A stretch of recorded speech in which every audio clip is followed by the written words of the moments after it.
மழை பெய்யும் மழை பெய்யும் கனமான மழை பெய்யும், மழையோடு உறவாட திடமான மனமேனும், இடி மின்னல் காற்று எல்லாம் ஒன்னா வந்து சேரும், ஏரி கூளம் குட்டை எல்லாம் தண்ணீல மூழ்கும்.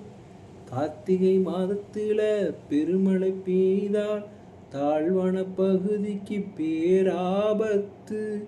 சிறு சிறு பூச்சிகள் வீட்டினில் நுழையும், கடைகளில் பொருட்களின் விலை ஏறும்.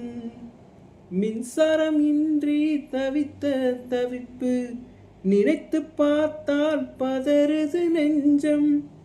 இயற்கைக்கும் பல்லுயிர்க்கும் பெரும் போராட்டம், இயல்பு தீர்ந்த வாழ்க்கையின் தாக்கம். இது சீர்கேடல்ல, இயற்கை சீர் செய்வதற்காக எடுத்த நடவடிக்கை.